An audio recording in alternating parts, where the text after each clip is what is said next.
नमस्कार दोस्तों, स्वागत है आप सभी को एक बार फिर से आपके अपने YouTube channel S1 coaching centre में।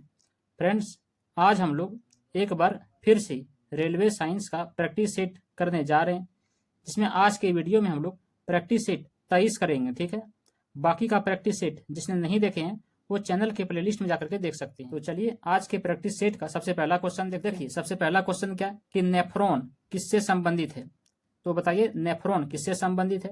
यकृत से, हृदय से, फेफड़ा से या फिर वृक्क से? तो देखिए नेफ्रॉन जो है वो संबंधित है किससे? तो वृक्क से। ठीक है, यानी कि किडनी से। तो ऑप्शन डी करेक्ट आंसर हो जाएगा। चलिए इसके बारे में कुछ और जानते हैं। देखिए गुर्दे की क्रियात्मक इकाइयों में से एक जो रक्त को फिल्टर करती है, मतलब जो वृक्क है उसका मुख्य काम क्या है? तो रक्त को फिल्टर करना होता है। ठीक है, बाकी देखिए चुनिंदा पदार्थ जैसे कि ग्लूकोज हो गया, आयन, अमीनो एसिड, ये सबको पुनः क्या करता है? अवशोषित करता है। और नाइट्रोजन युक्त अपशिष्ट जैसे कि यूरिया हो गया और अतिरिक्त पानी और नमक को मूत्र के रूप में बाहर निकालता है। ठीक है, तो ये सब काम करता है वृक्क यानी कि किडनी। उसके बाद क्वेश्चन नंबर 2 देखिए क्या है। हमारी यहाँ पे छोड़ी हुई हो जाएगा, तो हमारी छोड़ी हुई सांस की हवा में CO2 यानी कि कार्बन डाइऑक्साइड की मात्रा लगभग कितनी होती है? तो बताइए जब हम सांस छोड़ते हैं तो उसमें लगभग कार्बन डाइऑक्साइड की मात्रा कितनी होती है? 4%, 8%, 12% या फिर 16%? तो देखिए हमारी छोड़ी हुई सांस की हवा में कार्बन डाइऑक्साइड की जो मात्रा है वो लगभग होती है 4%। ठीक, यानी कि ऑप्शन ये इसका राइट आंसर हो जाएगा। देखिए हवा में 21% ऑक्सीजन और 0.04% कार्बन डाइऑक्साइड होता है। सांस छोड़ने वाली हवा में 78% नाइट्रोजन होता है, 16% ऑक्सीजन होता है और 4% कार्बन डाइऑक्साइड होता है। उसके बाद क्वेश्चन नंबर 3 देखिए क्या कि क्रेब्स चक्र में किसका संश्लेषण होता है? तो बताइए क्रेब्स चक्र में किसका संश्लेषण होता है? लैक्टिक अम्ल का, पाइरुविक अम्ल का, ग्लूकोज व ATP का या फिर फ्यूमेरिक अम्ल का? तो देखिए क्रेब्स चक्र में संश्लेषण होता है किसका? तो पाइरुविक अम्ल का। ठीक है, यानी कि ऑप्शन 20 का राइट आंसर हो जाएगा।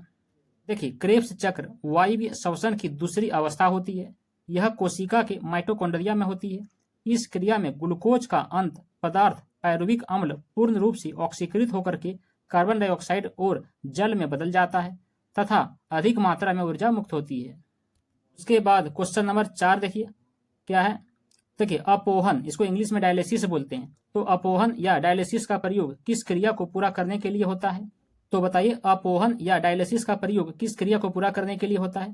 फेफड़ा, हृदय, यकृत या फिर वृक्क? तो देखिए अपोहन या डायलिसिस का प्रयोग जो है वो किस क्रिया को पूरा करने के लिए होता है? तो हो जाएगा किडनी यानी कि वृक्क। ठीक है, तो ऑप्शन डी इसका राइट आंसर हो जाएगा। चलिए इसके बारे में कुछ और जानते हैं। देखिए अपोहन या फिर इसको इंग्लिश में डायलिसिस बोलते हैं, रक्त शोधन की एक कृत्रिम विधि होती है। इस डायलिसिस की प्रक्रिया को तब अपनाया जाता है जब किसी व्यक्ति के वृक्क यानी कि गुर्दे सही से काम नहीं कर रहे होते हैं। गुर्दे से जुड़े रोगों, लंबे समय से मधुमेह के रोगी, उच्च रक्तचाप जैसी स्थितियों में कई बार डायलिसिस की आवश्यकता पड़ती है। उसके बाद क्वेश्चन नंबर 5 देखिए क्या है कि निषेचन की क्रिया कहाँ होती है? तो बताइए निषेचन, इसको इंग्लिश में बोलते हैं फर्टिलाइजेशन। तो निषेचन की क्रिया कहाँ होती है? गर्भाशय में, अंडवाहिनी में, अंड ग्रंथि में या फिर योनि मार्ग में?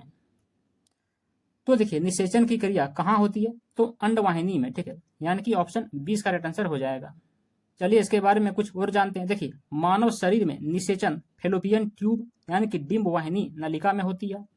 मानव में निषेचन के चरणों में हमेशा एक अंडे और शुक्राणु का जोड़ना शामिल होता है।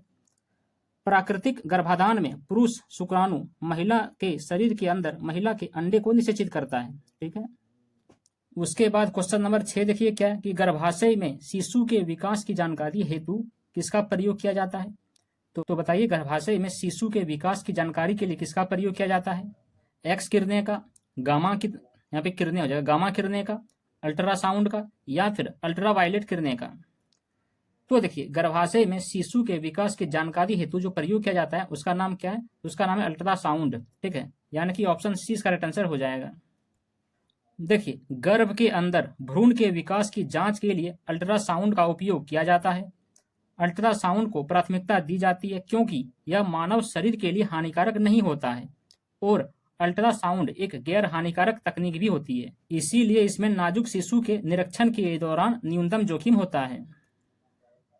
उसके बाद क्वेश्चन नंबर 7 देखिए क्या है कि स्त्रियों की नसबंदी को क्या कहा जाता है।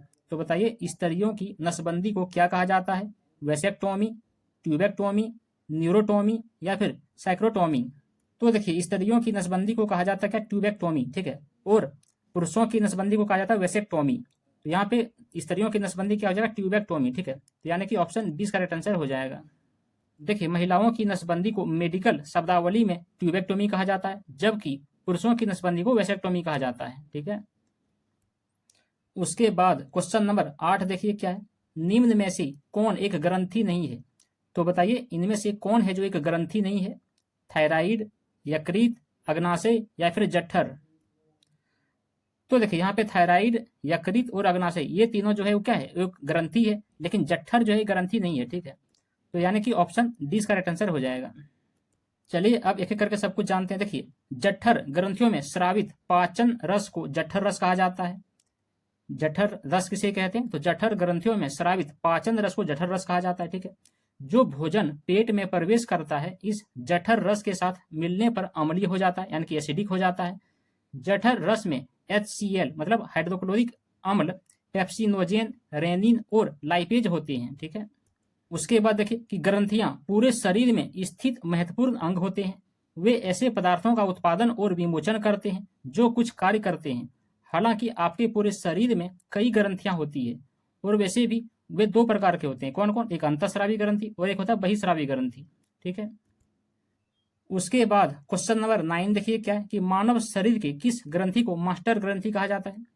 तो बताइए मानव शरीर के किस ग्रंथि को मास्टर ग्रंथि कहा जाता है, अग्नाशय को, अवटु को, पीयूष को या फिर प्लीहा को।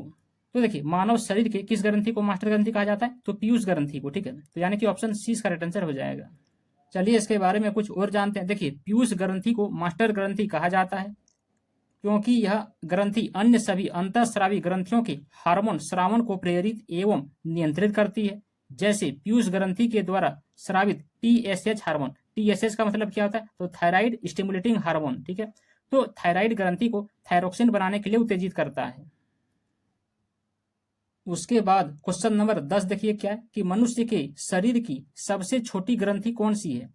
तो बताइए मनुष्य के शरीर की सबसे छोटी ग्रंथि कौन सी है, यकृत ग्रंथि, थायराइड, पिट्यूटरी या फिर लार ग्रंथि। तो देखिए मनुष्य के शरीर की सबसे छोटी ग्रंथि कौन सी है, तो पिट्यूटरी है, ठीक है। यानी कि ऑप्शन सी करेक्ट आंसर हो जाएगा।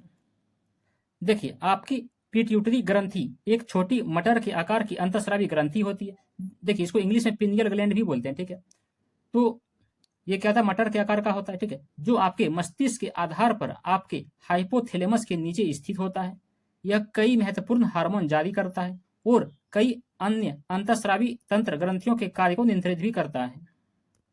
उसके बाद क्वेश्चन नंबर 11 देखिए क्या है, ये गाय और भैंस की थनों से दूध को उतारने के लिए किस हार्मोन की सुई लगाई जाती है। तो बताइए गाय और भैंस की थनों से दूध को उतारने के लिए किस हार्मोन की सुई लगाई जाती है, सोमेटोट्रोपिन या फिर ऑक्सीटोसिन या फिर इंटरफेरोन या फिर इंसुलिन। तो देखिए गाय या भैंस की थनों से दूध को उतारने के लिए जो हार्मोन का सुई लगाया जाता है उसका नाम क्या है, तो ऑक्सीटोसिन है, ठीक है। तो यानी कि ऑप्शन 20 करेक्ट आंसर हो जाएगा। देखिए क्या है कि ऑक्सीटोसिन हार्मोन को विश्व स्वास्थ्य संगठन के द्वारा आवश्यक ड्रग सूची में शामिल किया गया है। ऑक्सीटोसिन हार्मोन का पता सन 1911 में ओट और स्कॉट नामक दो वैज्ञानिकों ने लगाया था। उसके परीक्षणों से यह तथ्य सामने आया कि ऑक्सीटोसिन दूध को पशुओं के थनों में दूध उतारने की अद्भुत क्षमता होती है। उसके बाद क्वेश्चन नंबर 12 देखिए क्या है कि थायराइड ग्रंथि से थायरोक्सिन स्रावित करने के लिए उत्तेजित करने वाला अंतःस्रावी हार्मोन कौन सा है। तो बताइए थायराइड ग्रंथि से थायरोक्सिन स्रावित करने के लिए उत्तेजित करने वाला अंतःस्रावी हार्मोन कौन सा है, TSH, FSH, LTH या फिर ACTH। तो देखिए थायराइड ग्रंथि से थायरोक्सिन स्रावित करने के लिए जो उत्तेजित हार्मोन का प्रयोग किया जाता है उसका नाम है TSH, ठीक है, यानी कि थायराइड स्टिमुलेटिंग हार्मोन, यानी कि ऑप्शन ये करेक्ट आंसर हो जाएगा। चलिए इसके बारे में कुछ और जानते हैं। देखिए थायराइड उत्तेजक हार्मोन यानी कि बताए थे TSH, थायरोट्रोपिन, थायरोटोरोपिक हार्मोन या संक्षिप्त में TSH के रूप में जाना जाता है, एक पिट्यूटरी हार्मोन है जो थायराइड ग्रंथि को थायरोक्सिन यानी कि T4 और फिर ट्राईआइडोथायरोनिन यानी कि T3 का उत्पादन करने के लिए उत्तेजित करता है, जो लगभग हर ऊतक की चयापचय को उत्तेजित करता है। उसके बाद क्वेश्चन नंबर 13 देखिए क्या है कि निम्न में से कौन सा हार्मोन में आयोडीन होता है। तो बताइए इनमें से कौन से हार्मोन में आयोडीन होता है। थायरोक्सिन, टेस्टोस्टेरोन, इंसुलिन या फिर एड्रेनलिन। तो देखिए थायरोक्सिन हार्मोन में आयोडीन होता है, ठीक है, यानी कि ऑप्शन ये इसका राइट आंसर हो जाएगा। चलिए इसके बारे में कुछ और जानते हैं। देखिए थायरोक्सिन एक आयोडीन युक्त हार्मोन यानी कि थायराइड ग्रंथि के द्वारा स्रावित होता है। यह कोशिका चयापचय की दर को बढ़ाता है और विकास को नियंत्रित करता है। हाइपोथायराइडिज्म के इलाज के लिए थायरोक्सिन को कृत्रिम रूप से भी बनाया जा सकता है। उसके बाद क्वेश्चन नंबर 14 देखिए क्या है कि रक्त दाब का नियंत्रण कौन करता है। तो बताइए रक्त दाब का नियंत्रण कौन करता है। अधिवृक्क, O2, थाइमस या फिर थायरोक्सिन। तो देखिए रक्त दाब का नियंत्रण कौन करता है, तो अधिवृक्क करता है, ठीक है, तो यानी कि ऑप्शन ये इसका राइट आंसर हो जाएगा। तो चलिए इसके बारे में कुछ और जानते। देखिए अधिवृक्क ग्रंथि को सुप्रारेनल ग्रंथियां भी कहा जाता है। यह एक अंतःस्रावी अंग होता है जो विभिन्न अंगों का निर्माण करता है। अधिवृक्क ग्रंथि का उच्च स्तर एल्डोस्टेरोन नामक खनिज संतोलक कार्डियोइड हार्मोन का निर्माण करती है जो रक्तचाप को बनाए रखने में मदद करता है। उसके बाद क्वेश्चन नंबर 15 देखिए क्या है कि जीवन रक्षक हार्मोन किस ग्रंथि से स्रावित होते हैं। तो बताइए जीवन रक्षक हार्मोन किस ग्रंथि से स्रावित होते हैं। एड्रेनलिन से, पिट्यूटरी से, थायराइड से या फिर उपयुक्त सभी। तो देखिए जीवन रक्षक हार्मोन जो है वो किस ग्रंथि से स्रावित होता है, तो एड्रेनलिन से, ठीक है, तो यानी कि ऑप्शन ये इसका राइट आंसर हो जाएगा। देखिए जीवन रक्षक हार्मोन्स एड्रेनल के द्वारा स्रावित किए जाते हैं। कॉर्टिसोल की अधिक मात्रा सदमे की स्थिति में वास्तव में जीवन रक्षक हार्मोन्स होता है। उसके बाद क्वेश्चन नंबर 16 देखिए क्या है कि इंसुलिन है एक प्रकार का। तो बताइए इंसुलिन क्या है। नमक है, हार्मोन्स है, एंजाइम है या फिर विटामिन है। तो देखिए इंसुलिन क्या है, तो इंसुलिन एक हार्मोन है, ठीक है, तो यानी कि ऑप्शन 20 का राइट आंसर हो जाएगा। चलिए इसके बारे में कुछ और जानते हैं। देखिए इंसुलिन का उत्पादन अग्नाशय यानी कि पैनक्रियाज में होता है और कार्य क्षमता के आधार पर यह कई तरह का होता है। भोजन करने के बाद जब रक्त में शुगर और ग्लूकोज की मात्रा बढ़ जाती है तो उस समय उस बढ़ी हुई शुगर को नियंत्रित करने के लिए इंसुलिन का स्राव होता है। उसके बाद क्वेश्चन नंबर 17 देखिए क्या है कि प्रकाश वर्ष किसका इकाई है। तो बताइए प्रकाश वर्ष किसका इकाई है। दूरी का, ऊर्जा का, बल का या फिर संवेग का। तो देखिए प्रकाश वर्ष इकाई है किसका, तो दूरी का, ठीक है, यानी कि ऑप्शन ये इसका राइट आंसर हो जाएगा। देखिए क्या है कि प्रकाश वर्ष यानी कि लाइट ईयर लंबाई की एक मापन इकाई होती है। यह लगभग 95 खरब यानी कि 9.5 ट्रिलियन किलोमीटर की होती है। अंतर्राष्ट्रीय खगोलीय संघ के अनुसार एक प्रकाश वर्ष वह दूरी होती है जो प्रकाश अपने निर्वात में एक वर्ष में पूरा कर लेता है। क्वेश्चन नंबर 18 देखिए क्या है कि आंख के किस भाग पर वस्तु का प्रतिबिंब बनता है। तो बताइए आंख के किस भाग पर वस्तु का प्रतिबिंब बनता है। पुपील पर, कॉर्निया पर, आइरिस पर या फिर रेटिना पर।